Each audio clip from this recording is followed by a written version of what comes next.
Hello, meron akong isi-share sa inyo masarap na luto sa pusit. Sisindihan ko muna yung kalan.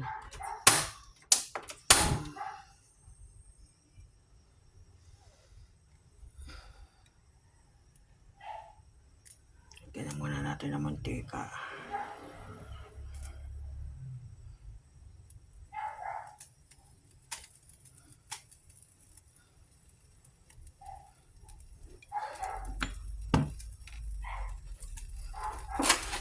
Itong pusit na to, nilinisan ko muna hinugasan. Pero tika, bago ko nilagyan ng 10 pirasong kalamansi, tsaka toyo, konting asin, para timbangan lasa. Dali lang to lutuin. Share ko lang sa inyo. Masarap yan, malambot ang pusit. Maghapon sa nakababot. Lagyan natin muna to. Sarap yan. Ito na lalagyan paminta, baka mag-iba lasa.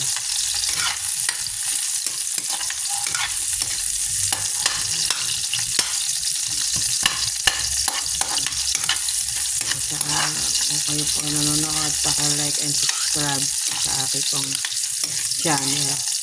Masarap po yung sa pusit. Sibuyas muna, isa nyo, para sumarap yung lasa ng sibuyas.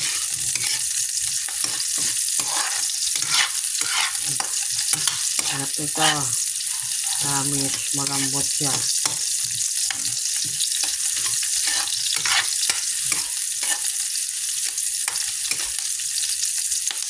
Kaya pagka ganyan naman mula na yung sibuyas, ilagay nyo na yung pusit na binabad sa kalamansi at toyo. Hindi mo na kailangan lagyan ng sabaw kasi may toyo na to.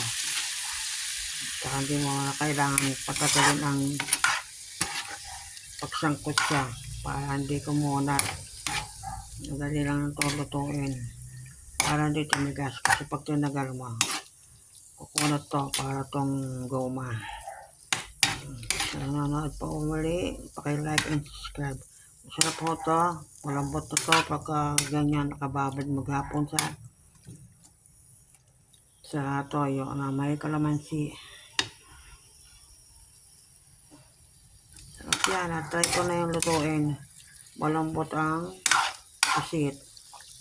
Hindi naman kailangan pagkatagalin ng luto nito. Ito'y nakunat. May kalamansi ito, malasa to.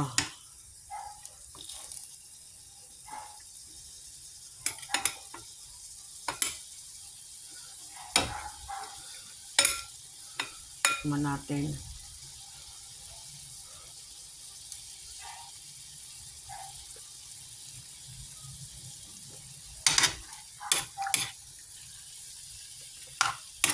Ang sarap. Malasa yung kalamansi. Malambot ang pusit.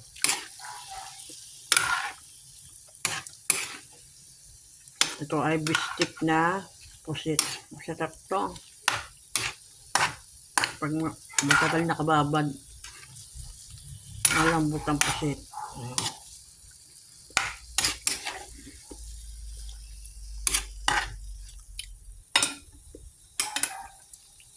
Try nyo yung ganyan luto sa pusit.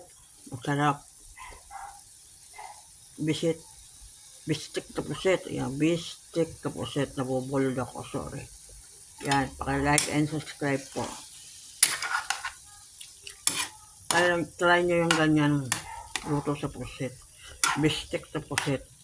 10 pirasong kalamansi ilagay niya at maghapon yung ibabad o kaya magdamag para masarap, malasang malasa. Lagyan niyo ng konting asin para pantay ang lasa ng toyo at saka asin. Masarap siya. Try nyo yan. Ilagyan kayo ng ginisa mix, konti lang. Bye bye, paki-like and subscribe sa aking luto. Abangan nyo yung susunod kong luto. Maraming salamat sa panonood. Thank you po.